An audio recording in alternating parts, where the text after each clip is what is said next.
Mais moi je suis étonné quand même de beaucoup de jeunes, comme ils sont complètement, comment dire, ils sont complètement décalés par rapport parce qu'il y a des gens, et puis pas que des jeunes, des gens qui ont quand même mon âge et tout, mais qui se demandent, qui se posent des questions, vous voyez, on me demande souvent, mais comment est-ce qu'on a envie de ça, tout ça. Je dis, madame, monsieur, madame, je dis, si on n'en vivait pas, on ne le ferait pas, on ferait autre chose. Enfin, je sais pas. Parce paraît, pour certains, pour beaucoup de gens, ça leur paraît, c'est bizarre. Hein,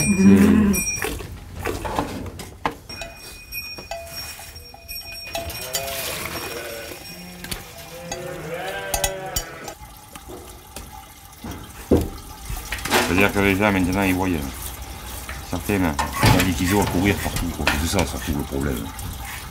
C'est que c'est une vie de fada quoi. Alors que quand ils voyaient des gars comme ça qui se promenaient avec les moutons sur la route, ils disaient pas pressé. Ça ne fait pas. L'an dernier, c'était un couple, ils étaient de Lille. Mais des gens une soixantaine d'années quand même. Pas des jeunes.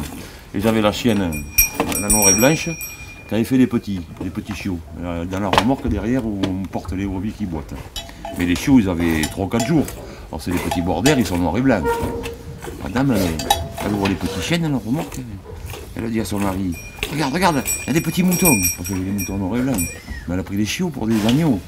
On lui dit, attendez, chez les chiots, madame, c'est pas des agneaux, c'est des chiots. Mais on aurait dit, mais quand même, alors, je veux bien qu'ils soient en ville, les gens, mais même à l'arrivée d'une soixantaine d'années, on a ils ont Internet, ils ont la télé, ils ont tout ce qu'il faut. Un chiot, c'est pas un agneau quand même, ça, parce qu'il était comme ça grand, les chiots, surtout ces races-là, quand ils naissent, ils sont pas gros. Quoi.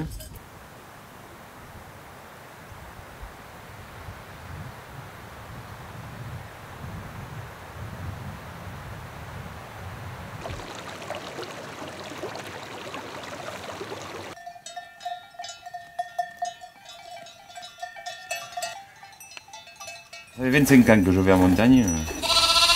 Mon 26e été cette année, ça va être.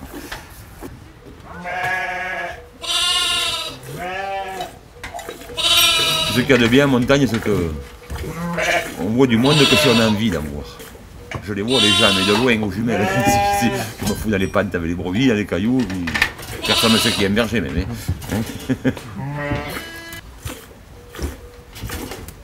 Ils sont plus habitués, les randonneurs, parce que je discute avec les gens quand même, je sais pas souvent. Mais ils sont surpris quand ils trouvent un berger avec des brebis, parce qu'ils sont plus habitués à avoir des bergers dans les montagnes.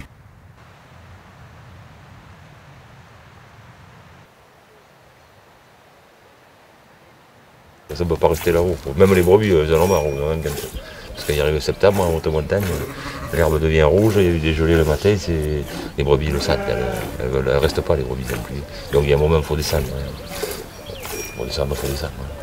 Pendant 3 mois, je reste en haut. Et le jour qu'on descend, le dimanche à midi, là, au lac, c'est une grosse jambe aussi, il y a beaucoup de monde. On arrive dans la montagne, là, et de suite, dans la foule, là, de suite, c'est là. Mais ça dure 1 heure, quoi. Mais le changement est brusque là.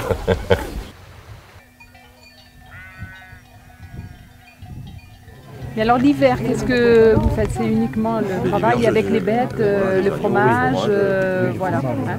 Notre occupation, c'est ça. Où exactement? À côté de Bazas. Ah, Bazas. Côté de Bazas. Donc centre de la transhumance, donc on le rappelle, le départ ici dans les Hautes-Pyrénées, ensuite les Pyrénées-Atlantiques, ensuite les Landes, le Gers. Je sais qu'il y a beaucoup de gens qui vous attendent aussi là-bas. Et en suivant un petit bout de Lot-et-Garonne et l'arrivée là-bas en Gironde. Voilà, on peut se rendre sur place à chaque fois. Il y a des affiches avec les différentes étapes. La haute transhumance existe grâce à Stéphane. Il avait des amis autour de lui qui ont décidé d'en faire un événement. Et cet événement, aujourd'hui, est devenu assez important. Mais au départ, c'est quand même autour de Stéphane que les amis ont dit on va descendre avec les moutons depuis Estaing jusqu'à Ayas. Et tant qu'à faire, pourquoi au lieu de descendre tout seul, comme on faisait dans le temps. Et là, ils ont préféré faire un côté festif autour. C'est pour ça qu'on traverse 40 villages, entre le midi et le soir, puisque ça dure 21 jours. Et les villages, depuis le départ, on peut dire qu'ils sont assez fidèles, puisque depuis le départ, on a à peu près, je pense, toujours les mêmes villages.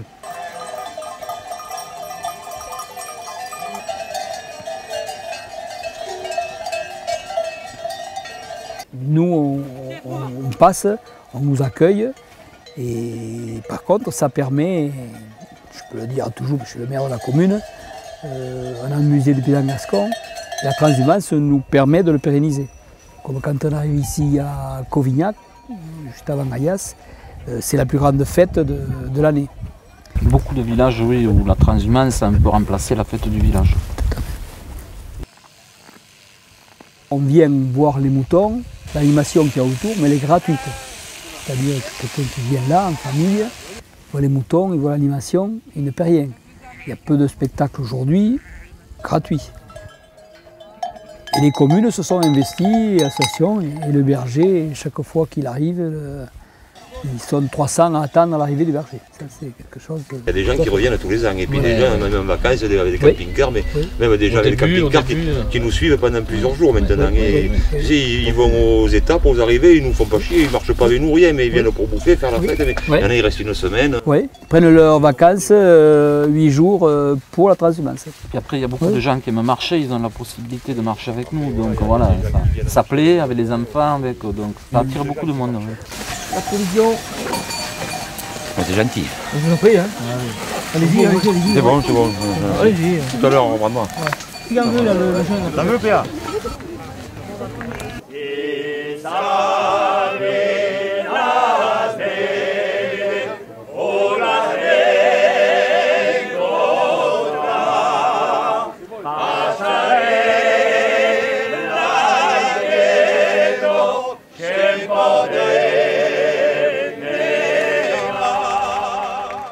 On a un côté culturel, patrimonial, mais il y a aussi un côté économique. Hein, parce que, bon, ben, ne serait-ce que dans les repas, ça fait travailler. On a quand même une partie commerciale qui fait travailler les petits commerçants du coin ou les particuliers. Quoi, hein. Après, devenir événementiel, à mon avis, ce n'est pas le but de l'association. Il faut le gérer parce que c'est quand même les communes qui nous accueillent, mais si vous avez, je vois, un dernier Ayas, 7000 personnes. L'année dernière, ils se minaient à l'arrivée. Ils ne savaient pas où garer les voitures. C'était limite gérable même. Il y avait des bus de Bretagne qui arrivaient. Et le maire là, l'ancien maire, il est plus maire, mais il ne savait pas où faire garer tout ça, parce qu'il y avait une commune de... On est combien Ayas? Il y a 700 habitants, il t'arrive 5000 personnes une journée, mais il faut les caser les gars. Hein.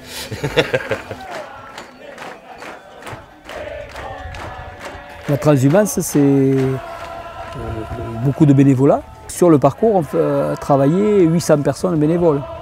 Parce que moi, je vois à Toulouse, sur la journée, il y a 50 ou 80 bénévoles qui travaillent. Parce que le soir, on a un repas à 300 personnes pour le pot, il faut le préparer. Il y a les animations de la journée. Alors, s'ils sont 450 au repas le soir, il faut bien préparer les randonnées, enfin, les animations. Et c'est un peu partout pareil. Donc je pense qu'on a plus de 500 personnes ou 800 qui travaillent bénévolement. Mais ça, c'est chaque commune qui s'organise sa manifestation. Et maintenant aussi, il y a quelques soirées. On est juste entre nous, parce que ça se passe comme ça. On a un bon prêt pour les brebis. Ouais. Il y a des communes où il ne faut rien. Mais on passe des très bonnes soirées entre nous aussi. Ouais. Ça fait du bien, hein, on se repose. Voilà, on est juste que l'équipe, ou 2 ou 3 copains qui nous rejoignent. Et puis on se fait notre popote et puis on est pas mal aussi, hein, quand c'est comme ça. Je t'ai déjà dit que tu es plus belle que Morissette, hein? Pas en raison. «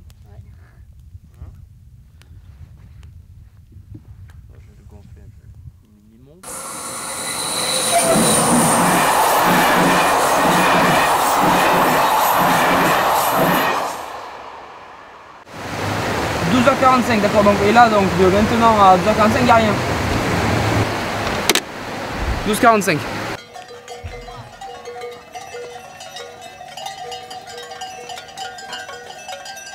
Il y a une dérogation qui a été donnée par Jean Glavany quand il était ministre de l'Agriculture à Stéphane.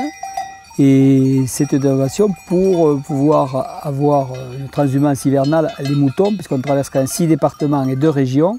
Et sans cette dérogation, je pense qu'il ne pourrait peut-être pas le faire sur le plan plutôt vétérinaire. Nous, le but, c'est quand même d'accompagner les moutons du départ à l'arrivée, en évitant les accidents et ainsi de suite, quoi. Après, c'est plutôt les communes qui nous accueillent. On est 7-8 en général. Et on est tous bénévoles, bien sûr, et on prend nos congés exprès pour amener les moutons. Ah oui, c'est le bénévolat typique. Hein. Il y a du travail pour tout le monde, quoi, pour la sécurité, pour les routes, pour... voilà. Disons qu'on est arrivé à monter une belle équipe. Il y avait l'équipe de bénévoles et qui s'entendent bien, c'est important. C'est quelque chose qui est très prisé parce que c'était un peu abandonné et c'est vrai qu'aujourd'hui ça revient dans l'air du temps parce que c'est quand même quelque chose qui rappelle bien la terre et aussi l'agriculture où l'on revient, c'est-à-dire la culture bio, la culture traditionnelle, c'est pas la culture intensive. Et ça je crois que Stéphane représente bien cette partie-là. On marche 4 heures par jour. Et puis ils ont l'habitude. Il faut aussi maintenant. Parce qu'elles se souviennent tous les ans, là. Parce qu'on a fait des expériences, c'est comme ça. Mais quand on change de route, mais si on ne fait pas gaffe, parce qu'elles se souviennent des endroits où elles mangent sur la route. Je pense, des prés. Tous les jours, elles ont ça dans la tête. Parce que vous laissez faire, mais il faut tourner à droite en carrefour, mettons la route est à droite, vous les laissez faire, mais elles vont prendre la route qu'il faut. Les brebis de parcours comme ça, qui n'ont pas de clôture, et bien c'est toujours plus loin, toujours plus loin.